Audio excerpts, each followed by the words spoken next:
GUI, இந்தியாவின் தலை சிறந்த vernacular edtech brand, skilling everyone, everywhere. Any summer holidays kannu, call GT Holidays ku pannu. GT Holidays, South India's #1 travel brand.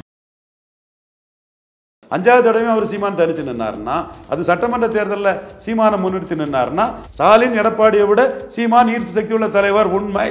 இந்த உண்மையை சொல்றதுக்கு தயங்க வேண்டியதில்லை. அப்போ சீமான் லீடர்ஷிப்பில் அஞ்சாவது முறை தனிச்சு நிற்கும் போது எடப்பாடி பழனிசாமி எல்லாம் பெரிய அளவில் தாண்டி போயிடுவார். ஆனால் அண்ணாமலை அவர்கள் நீங்கள் சொன்னதுக்கு எதிராக சொல்கிறாரு. சீமானெல்லாம் இந்த தேர்தல் முடிவில் பாருங்க என்ன நடக்குதுன்றது இல்லை. அது அண்ணாமலை அவர் கருத்தை சொல்லலாம். சீமான் இதில் மக்களவை தேர்தலில் 3.8 2 மடங்கு 3 மடங்கு ஜம்ப் பண்ணிட்டாருன்னா சட்டமன்ற தேர்தலில் 5 மடங்கு 6 மடங்கு 6.6 ஜம்ப் பண்ணுவார்னு தான் போவார்.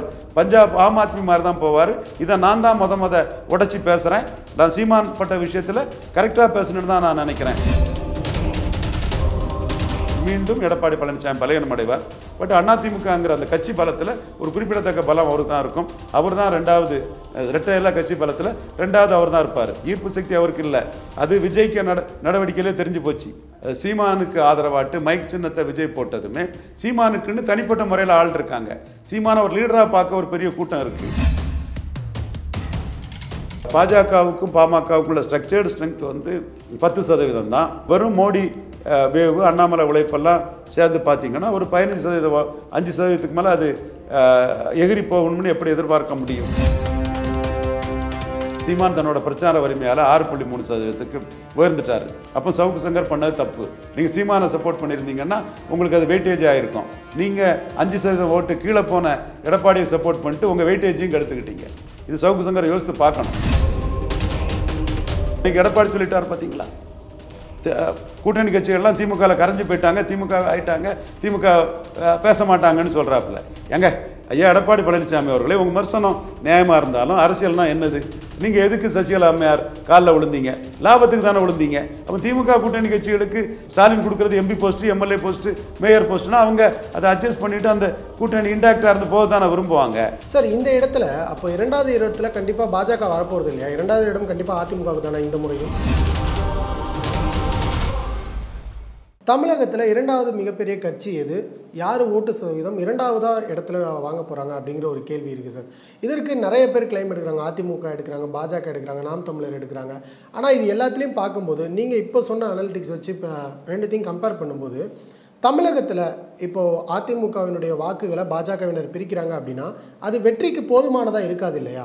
கண்டிப்பாக வெற்றிக்கு போதுமானதாக இருக்காது. அதுதான் நான் சொல்கிறேன். ஏன்னா திமுக அணி எந்த யார்ட் ஸ்டிக்ஸை பிரிமிஷர் கேண்டிடேட்டோடு இருக்கக்கூடிய மோடியை அசைக்க முடியாதுன்னு சொல்கிறேனோ அதே யார்ட் ஸ்டிக்ஸையும் கடந்த காலத்தின் நிகழ்வுகளையும் வச்சு தான் நான் திமுக காங்கிரஸ் கூட்டணிக்கு இங்கே அட்வான்டேஜை கொடுக்குறேன். ஏன்னா 2004ஆம் ஆண்டு பிரிமிஷர் கேண்டிடேட்டை சொல்லாமலே சோனியா 57% வாக்கெடுத்தாங்க. 2019ஆம் ஆண்டு ராகுல் காந்தியை சொல்லி 53% வாக்கெடுத்தாங்க.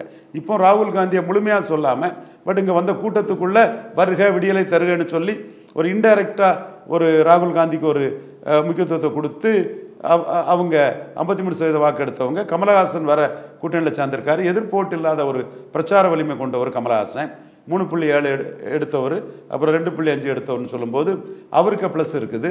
எதிரணி உடஞ்சிருக்குது. பாஜகவுக்கும் பாமகவுக்கும் உள்ள ஸ்ட்ரக்சர்டு ஸ்ட்ரென்த் 10% தான். அப்போது நீங்கள் உங்களுக்கு ஸ்ட்ரக்சர்டு ஸ்ட்ரென்த்து 10%ங்கிறத வச்சுக்கிட்டு ப்ரூவ் பண்ணாத சூழ்நிலையில் வெறும் மோடி வேவு அண்ணாமலை உழைப்பெல்லாம் சேர்ந்து பார்த்தீங்கன்னா ஒரு 15%, 5%க்கு மேலே அது எகிரி போகணும்னு எப்படி எதிர்பார்க்க முடியும்? அது முடியாதுங்கிறது தான் என்னோட கருத்து. எப்படி ராகுல் காந்தி சிதம்பரம் தரப்பு பெரிய அதிசயங்கள் நடந்துருங்கிற மாதிரி பேசிகிட்டு இருக்காங்களோ அதே புள்ளிக்குள்ளே தான் நான் வைக்கிறேன். பட் இங்கே மோடி பிரைம் மினிஸ்டருங்கிற ஒரு ஆதரவு உழையம் ஸ்ட்ரக்சரோட ஒரு 5% ஓட்டு மோடி பிரைம் மினிஸ்டருக்கும் அண்ணாமலை உழைப்புக்கும் கிடைக்கும் போது அரௌண்ட் 15ங்கிற இதில் நான் என்னோட கணிப்பாக தான் நான் இதை வைக்கிறேன். நான் லாஜிக்கலாக தான் நான் வைக்கிறேன். இதில் என்னோட மோடி மீது என் மாதிரி பற்றுக்கொண்ட நண்பர்களே நம்மளை இது பண்ணுறாங்க.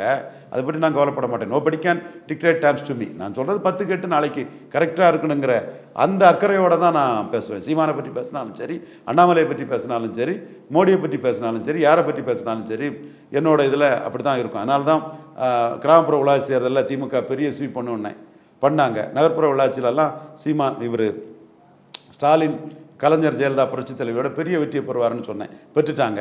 ஈரோடு கிழக்கில் கடும் போட்டின்னு சகோதரர் சவுக்கு சங்கர் கூட அங்கே போய் பண்ணார். வேஸ்ட் பண்ணுறீங்க உங்கள் செல்வாக்க, எடப்பாடி வேஸ்ட்டு, அங்கே போய் நீங்கள் ஏன் பண்ண போகிறீங்க, உங்களுக்குன்னு ஒரு வேல்யூ இருக்குது, உங்களை ஹராஸ் பண்ணிட்டாங்க, அதோட பாப்புலாரிட்டியை பயன்படுத்தும் விதமாக பயன்படுத்துங்க, வீணாக போனால் சமூக நீதி சூறையாடக்கூடிய ஈர்ப்பு சக்தி இல்லாத எடப்பாடிக்காக ஏன் பண்ணுறீங்கன்னு நாம் சொன்னோம். அதுதான் அங்கே நடந்து. 1% உள்ளாட்சி தேர்தலில் சீமான் எடுத்திருந்தார். ஸ்டாலின் வந்து பழனிக்குமாரை வச்சு தமிழ் தேசியம் முடிஞ்சு போச்சு, 1% தான் ஈரோடு கிழக்கில் ஓட்டுன்னு அப்படியே வெளிச்சம் போட்டு காட்டினார். கிராமப்புற உள்ளாட்சி வாக்க தமிழக முதல்வர் ஸ்டாலின் வெளிப்படலை. நான் கேட்டேன் கொடுங்கன்னு. அது ஒருவேளையில் நான் கடுமையாக விமர்சனம் பண்ணக்கூடிய நம்ம சிவி சண்முகம்ஜி அவர் நல்லா எடுத்திருந்தார் விழுப்புரத்தில், அதை மறைக்கிறது கூட பண்ணாமல் இருந்திருக்கலாம். ஆனால் நகர்ப்புற உள்ளாட்சி ரிசல்ட் பண்ணி 1% காட்டினாப்புல. சீமான் தன்னோட பிரச்சார வலிமையால் 6.3% உயர்ந்துட்டார். அப்போ சவுக்கு சங்கர் பண்ணது தப்பு. நீங்கள் சீமானை சப்போர்ட் பண்ணியிருந்தீங்கன்னா உங்களுக்கு அது வெயிட்டேஜ் ஆகிருக்கும். நீங்கள் 5% ஓட்டு கீழே போன எடப்பாடியை சப்போர்ட் பண்ணிட்டு உங்கள் வெயிட்டேஜையும் கெடுத்துக்கிட்டீங்க. இது சவுக்கு சங்கரை யோசித்து பார்க்கணும். நான் சவுக்கு சங்கரை மதிக்கிறேன். அவருக்கு ஒரு பாதிப்புன்னு சொல்லும்போது மக்கள் மத்தியில், கிராமப்புற மக்கள் மத்தியில் அவர் ஒரு ஃபைட்டர், ஆளுங்கட்சிக்கு எதிர் ரோல் பண்ணுறாருன்னு அவரை பார்க்குறாங்க. என்றைக்கும் அதை உண்மையை சொல்லணும். ஆனால் அவர் எடப்பாடி கூட சேர்ந்து அது வேஸ்ட்டாக போச்சு. அவருக்கும் ஃபேஸ் வேல்யூ இல்லாமல் ஈரோடு கிழக்கில் போயிட்டு நம்ம சொன்னோம், ஈரோடு கிழக்கில் கடும் போட்டியெல்லாம் கிடையாதுங்க, 1 ஓட்டு 2 ஓட்டுக்கு மேலே எடுத்துருவாங்க. செந்தில் பாலாஜி மிகப்பெரிய ஆர்கனைசர், நம்பர் 1 ஆர்கனைசர், களத்தில் நிற்கிறாரு. அதனால தான் நான் ஈரோடு கிழக்கில் சீமானுக்கு வாக்கு வலிமையை கூட நான் ப்ரெடிக்ட் பண்ணலை. ஆக இந்த ஸ்டாலின் ஆட்சிக்கு வந்த பிறகு நம்ம சொன்ன எதுவுமே வந்து ஸ்டாலின் பற்றி தப்பாகலை, சீமானை பற்றி சொன்னதும் தப்பாகலை. பெரும்பாலும் 10க்கு 8, 9 கரெக்டாக தான் அது போயிட்டுருக்குது. அந்த வகையில் தான் நான் இந்திய தேர்தல் முடிவும் தமிழ்நாடு முடிவும் வந்து நாம் சொல்கிறது நாளை கரெக்டாக இருக்கணுங்கிறதுக்காக தான் பார்க்குறேன். இன்றைக்கி எலெக்ஷனே முடிஞ்சு போச்சு. இதில் என்ன ஸ்டாலின் ஜெயிப்பாருன்னு சொல்கிறதுலையோ என்ன லாபம் ஸ்டாலினுக்கு வந்துட போகுது? ஜெயிப்பாருன்னு நம்ம நம்புகிறோம், அதை நம்ம தெளிவாக சொல்கிறோம், அவ்வளோதான். சார், இந்த இடத்துல அப்போ 2வது இடத்துல கண்டிப்பாக பாஜக வரப்போகிறது இல்லையா? 2வது இடம் கண்டிப்பாக அதிமுகவுக்கு தானே இந்த முறையும்? நீங்கள் ஸ்டாலின் வர்சஸ் அதர்ஸ் தான் உங்களோட அரசியல். ஸ்டாலின்கிட்ட உள்ள புகழால், ஸ்டாலினோட கருணையால், ஸ்டாலின் ஆதரவில் டிவியில் வெளிச்சம் காட்டக்கூடிய முஸ்லீம் லீக் செய்தி தொடர்பாளர்களும் கிறிஸ்தவ ஜனநாயக முன்னணி செய்தி தொடர்பாளர்களும் ஸ்டாலினால் நாம் பப்ளிசிட்டி பெறுறோம். இப்போ சுமன் ஸ்ரீராமன் வராருன்னா அவர் வந்து வெர்சஸ்டைல் ஆக்டிவிட்டீஸில் இருக்கக்கூடியவர், அவரை நம்பி ஒரு அனலிஸ்ட்டாக அவரை கூப்பிட்டு எல்லாரும் வச்சு இது பண்ணுறாங்க. அவர் கூட உங்களை கம்பேர் பண்ண முடியாது.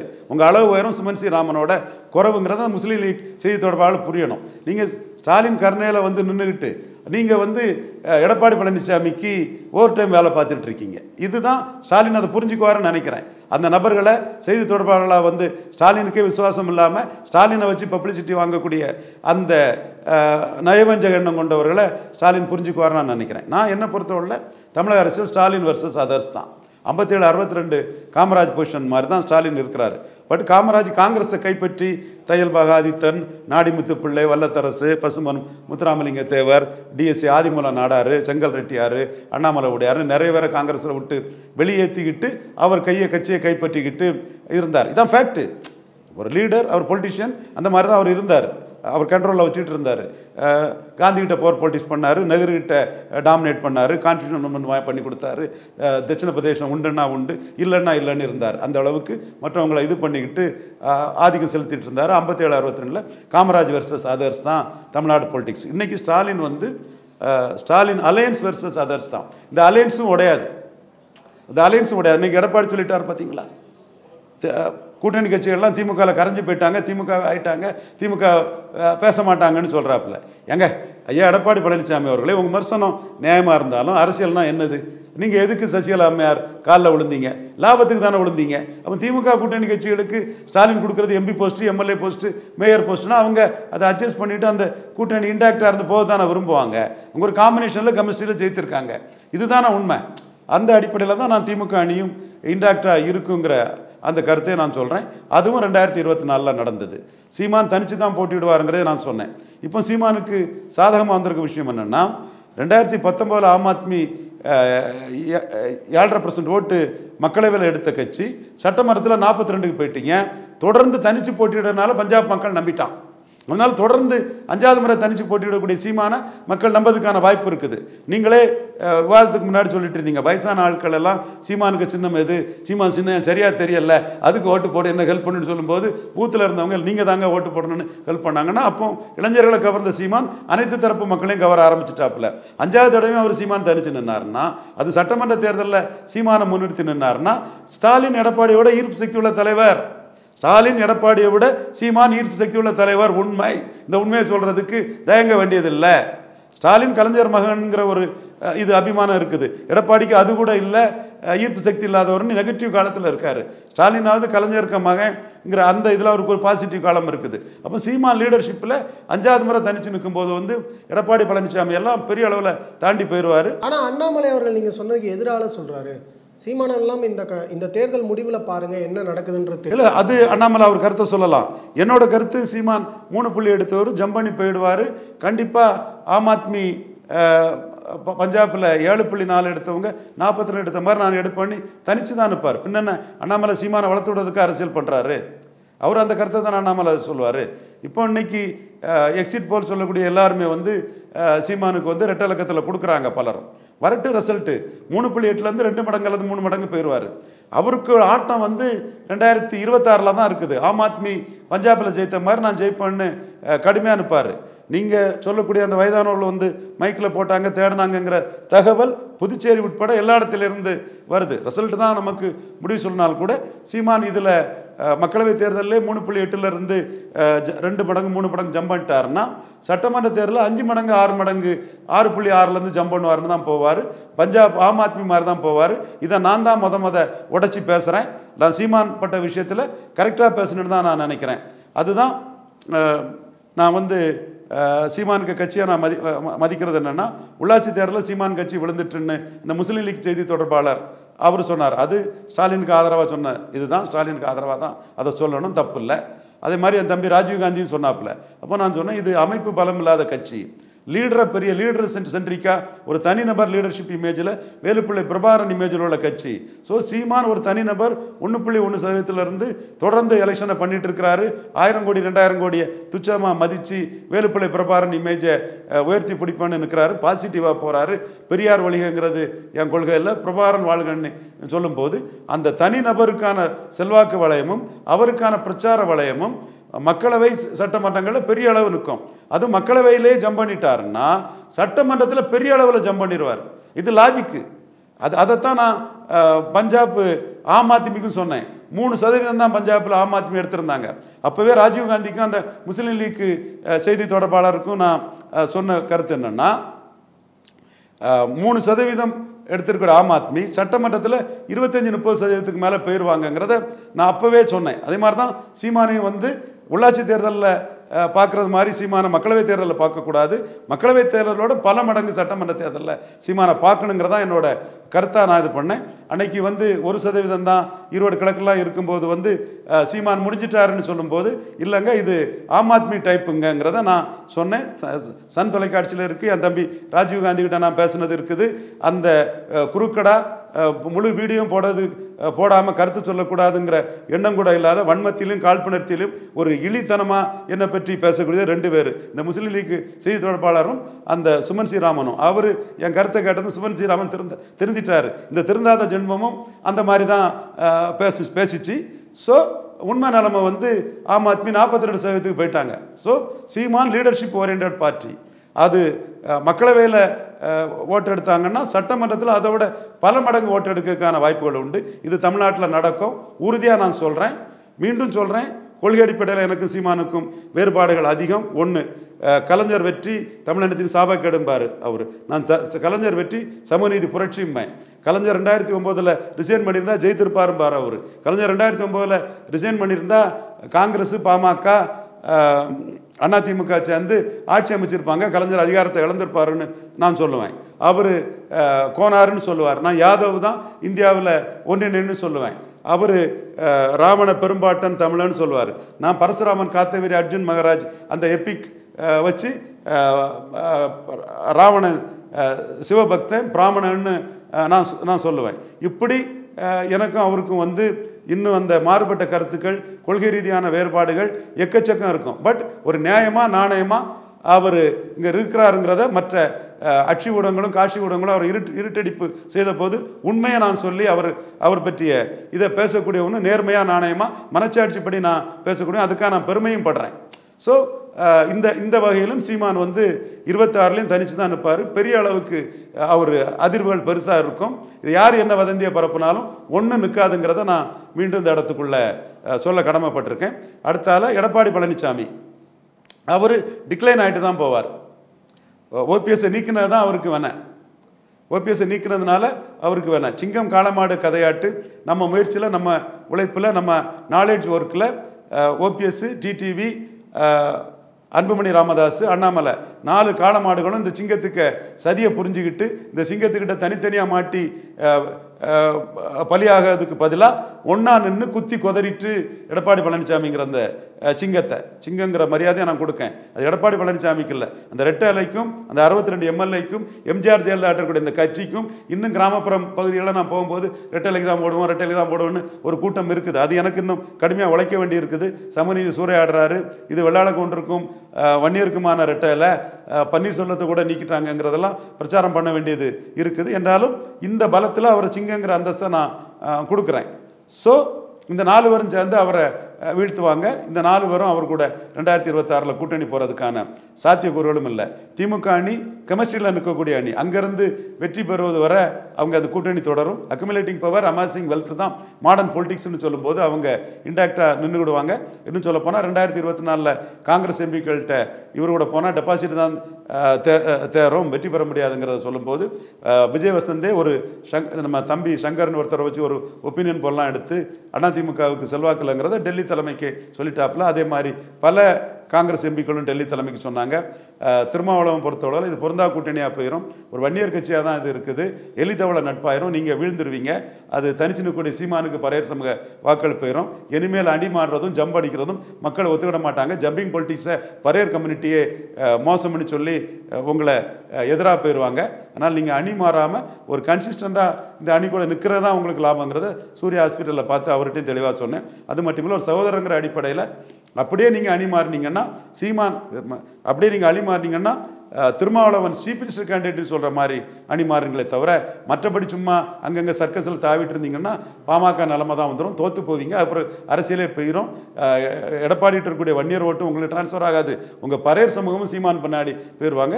திமுக அணியோட இன்டாக்டாக இருக்க தான் உங்களுக்கு கேனுங்கிறத சொன்னேன். ஸோ அந்த அணிமாற்றங்கள் எதுவுமே நினச்ச மாதிரி மெகா கூட்டணி எதுவுமே நடத்த முடியலை. மீண்டும் எடப்பாடி பழனிசாமி பலகீனம் அடைவார். பட் அதிமுகங்கிற அந்த கட்சி பலத்தில் ஒரு குறிப்பிடத்தக்க பலம் அவர் தான் இருக்கும். அவர் தான் 2வது ரெட்டையில்லா கட்சி பலத்தில் 2வது அவர் தான் இருப்பார். ஈர்ப்பு சக்தி அவருக்கு இல்லை. அது விஜய்க்கு நடவடிக்கையிலே தெரிஞ்சு போச்சு. 62 எம்எல்ஏ ஒரு 2வது பெரிய கட்சிங்கிற லெவலில் இருக்கக்கூடிய எடப்பாடி பழனிசாமி ஆதரிக்காமல் சீமானுக்கு ஆதரவாட்டு மைக் சின்னத்தை விஜய் போட்டதுமே சீமானுக்குன்னு தனிப்பட்ட முறையில் ஆள் இருக்காங்க. சீமான ஒரு லீடராக பார்க்க ஒரு பெரிய கூட்டம் இருக்குது. அது வந்து ஓட்டு போடக்கூடிய தமிழ்நாட்டிலையும் இருக்குது, தமிழ்நாடு தழுவி தவிர்த்து பிற இந்திய மாநிலங்கள்லையும் இருக்குது. உலகளவிலும் ஈழத்தமிழர்கள் வேலுப்பிள்ளை பிரபாகரனை அடுத்தபடியாக அவங்க மதிக்கக்கூடிய ஒரு பெரிய தலைவராக சீமானை வச்சுருக்கான்னு சொல்லும்போது தன்னோட கோட் படத்துக்கு அந்த மைக் சின்னத்தை போட்டு விளம்பரம் கொடுக்கறது வந்து ஒரு லாபத்தை கொடுக்கும்னு தெளிவாக விஜய் மிகப்பெரிய பிஸ்னஸ் மார்க்கெட்டிங் ஸ்ட்ராட்டஜியில் கில்லாடி. பிஸ்னஸ் மார்க்கெட்டிங் ஸ்ட்ராட்டஜியில் விஜய் டீமுக்கு மாதிரி கில்லாடித்தனமே கிடையாது. அப்போ எடப்பாடியை பற்றி போனால் எடப்பாடிக்கு ஆள் இல்லை. ரெட்டலை இருக்குது, கட்சி இருக்குது, எடப்பாடிக்கு நீ கேடர்ஸ் இல்லை, சீமானுக்கு நீ கேடர்ஸ் நிறைய இருக்கிறாங்க. உலகம் ஃபுல்லாக தமிழ் இதில் சீமானுக்கு ஆதரவு இருக்கும்போது மைக்கை போட்டால் தனக்கு படத்துக்கு லாபங்கிறத கரெக்டாக பண்ணார். மிகப்பெரிய பிஸ்னஸ் அட்மினிஸ்ட்ரேட்டிவ் ஸ்கில் உள்ள ஒரு தொழிலுக்கான இன்வெஸ்ட்மெண்ட்டையும் கரெக்டாக பண்ணி செய்யக்கூடிய விஜய் வந்து தெளிவாக பண்ணார்.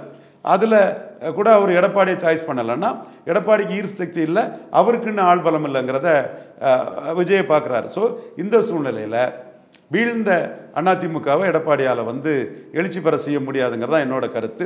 26 அவருக்கு கூட்டணி வாய்ப்பு கிடைக்காங்கிறது தான் ஆணித்தரமாக நான் சொல்கிறேன். அது மட்டும் இல்லை, அவர் மகன் மதிப்பிற்குரிய தம்பி மிதுன் பழனிசாமிக்கு சேலஞ்சையும் ஐயர் நாடார் என்ன செய்ய முடியுது சேலஞ்சையும் நம்ம மனப்பூர்வமாக ஏற்றுக்கிட்டு நம்ம we cannot do and undo things, நம்மளால் என்ன பண்ண முடியுமோ அதை ட்ரூ டு த காஸ்ட்டுங்கிற அடிப்படையில் ஐயா மிதுன் பழனிசாமிக்கு சேலஞ்சுக்கு நம்ம பணிகளை செய்துட்டு தான் இருக்கோம். 24லையும் செய்தோம், களத்திலையும் செய்தோம், 26லையும் அதை நாம் செய்ய தயாராக இருக்கிறோம்.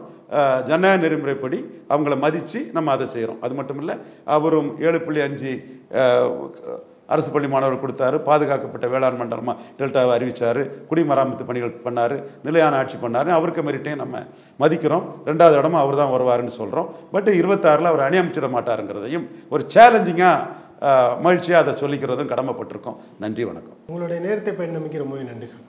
GUI, இந்தியாவின் தலை சிறந்த vernacular edtech brand, skilling everyone everywhere. இனி சம்மர் ஹாலிடேஸ் கண்ணு கால் GT ஹாலிடேஸ்க்கு பண்ணு. GT holidays, south India's number 1 travel brand.